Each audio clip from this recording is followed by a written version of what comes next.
Chapter 17. A Tantrum.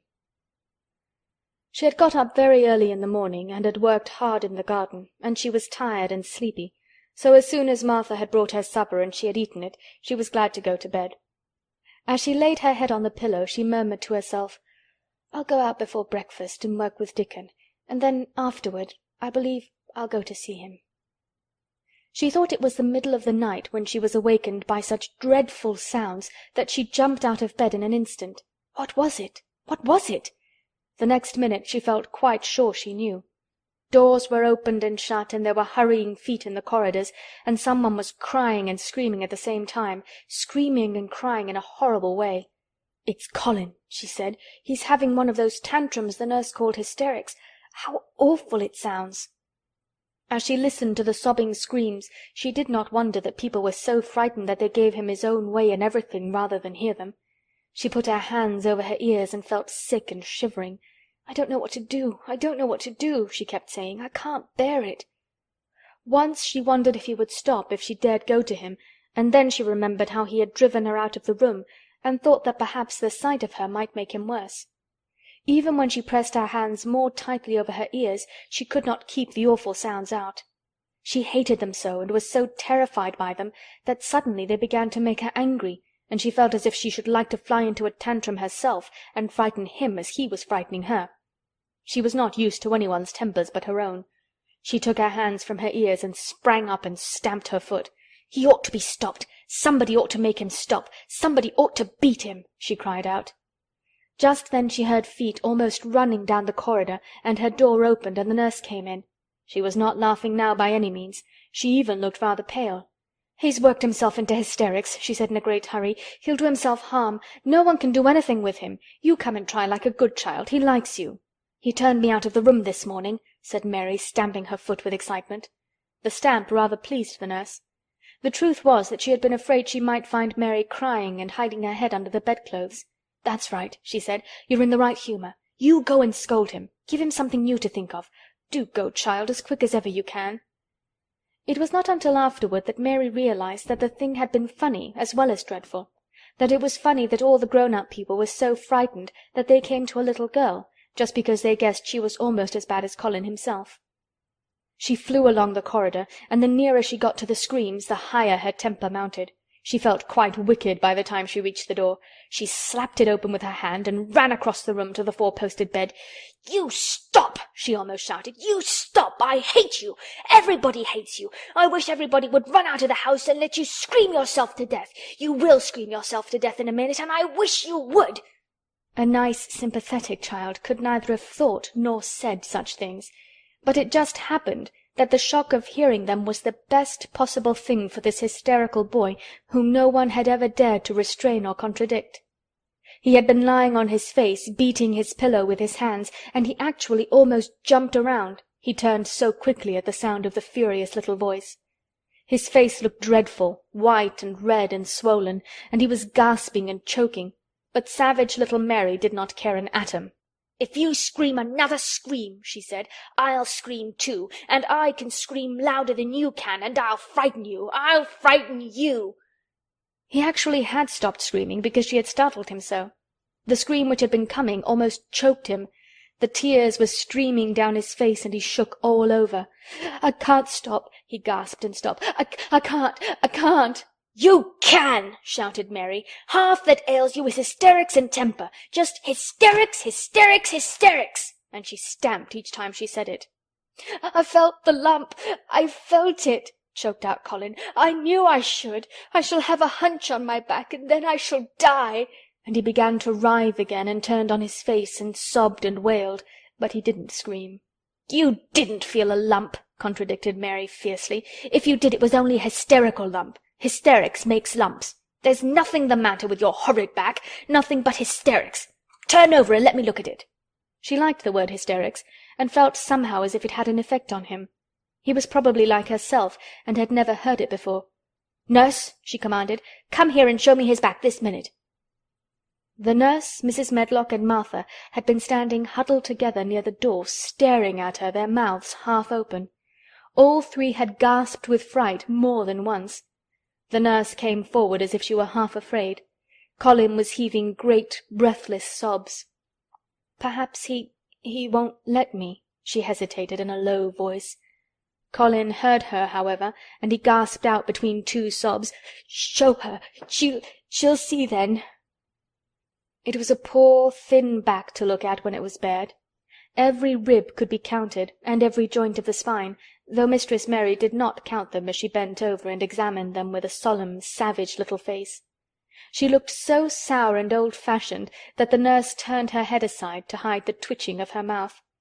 There was just a minute's silence, for even Colin tried to hold his breath, while Mary looked up and down his spine and down and up, as intently as if she had been the great doctor from London.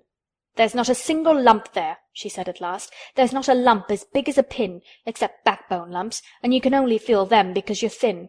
I've got backbone lumps myself, and they used to stick out as much as yours do, until I began to get fatter, and I'm not fat enough yet to hide them. There's not a lump as big as a pin.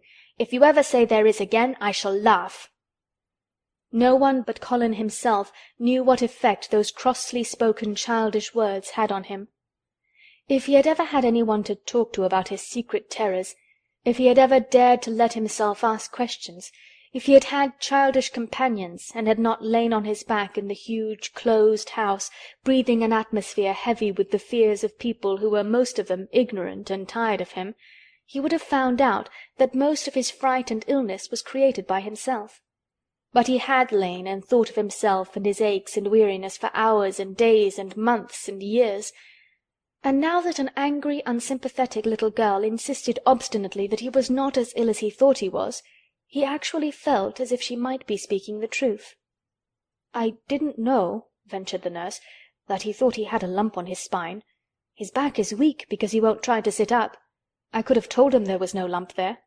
Colin gulped and turned his face a little to look at her. "Could you?" he said pathetically. "Yes, sir." "There," said Mary, and she gulped too. Colin turned on his face again, and but for his long-drawn broken breaths, which were the dying down of his storm of sobbing, he lay still for a minute, though great tears streamed down his face and wet the pillow. Actually, the tears meant that a curious great relief had come to him. Presently he turned and looked at the nurse again, and strangely enough, he was not like a Rajah at all as he spoke to her. "Do you think I could live to grow up?" he said. The nurse was neither clever nor soft-hearted, but she could repeat some of the London doctor's words. "You probably will if you do what you are told to do and not give way to your temper and stay out a great deal in the fresh air." Colin's tantrum had passed, and he was weak and worn out with crying, and this perhaps made him feel gentle. He put out his hand a little toward Mary, and I am glad to say that, her own tantrum having passed, she was softened too, and met him half-way with her hand, so that it was a sort of making up. I'll go out with you, Mary," he said. "I shan't hate fresh air if we can find—" He remembered just in time to stop himself from saying, "if we can find the secret garden," and he ended, "I shall like to go out with you if Dickon will come and push my chair. I do so want to see Dickon and the fox and the crow." The nurse remade the tumbled bed and shook and straightened the pillows. Then she made Colin a cup of beef tea and gave a cup to Mary, who really was very glad to get it after her excitement. Mrs. Medlock and Martha gladly slipped away, and after everything was neat and calm and in order, the nurse looked as if she would very gladly slip away also. She was a healthy young woman who resented being robbed of her sleep, and she yawned quite openly as she looked at Mary, who had pushed her big footstool close to the four-posted bed and was holding Colin's hand. "You must go back and get your sleep out," she said. "He'll drop off after a while, if he's not too upset. Then I'll lie down myself in the next room." "Would you like me to sing you that song I learned from my ayah?" Mary whispered to Colin. His hand pulled hers gently, and he turned his tired eyes on her appealingly. "Oh, yes," he answered. "It's such a soft song. I shall go to sleep in a minute." "I will put him to sleep," Mary said to the yawning nurse. "You can go if you like." "Well," said the nurse with an attempt at reluctance, "if he doesn't go to sleep in half an hour you must call me." "Very well," answered Mary. The nurse was out of the room in a minute, and as soon as she was gone Colin pulled Mary's hand again. "I almost told," he said, "but I stopped myself in time. I won't talk, and I'll go to sleep, but you said you had a whole lot of nice things to tell me. Have you— Do you think you have found out anything at all about the way into the secret garden?" Mary looked at his poor little tired face and swollen eyes, and her heart relented. "Yes," she answered, "I think I have. And if you will go to sleep, I will tell you tomorrow." His hand quite trembled. "Oh, Mary," he said, "oh, Mary, if I could get into it, I think I should live to grow up. Do you suppose that instead of singing the Ayah song, you could just tell me softly as you did that first day what you imagine it looks like inside? I'm sure it will make me go to sleep." "Yes," answered Mary. "Shut your eyes." He closed his eyes and lay quite still, and she held his hand and began to speak very slowly and in a very low voice. "I think it has been left alone so long that it has grown all into a lovely tangle. I think the roses have climbed and climbed and climbed until they hang from the branches and walls and creep over the ground, almost like a strange grey mist. Some of them have died, but many are alive, and when the summer comes there will be curtains and fountains of roses. I think the ground is full of daffodils and snowdrops and lilies and iris, working their way out of the dark. Now the spring has begun, perhaps— The soft drone of her voice was making him stiller and stiller, and she saw it and went on. "Perhaps they are coming up through the grass. Perhaps there are clusters of purple crocuses and gold ones even now. Perhaps the leaves are beginning to break out and uncurl, and perhaps the grey is changing and a green gauze veil is creeping and creeping over everything, and the birds are coming to look at it because it is so safe and still.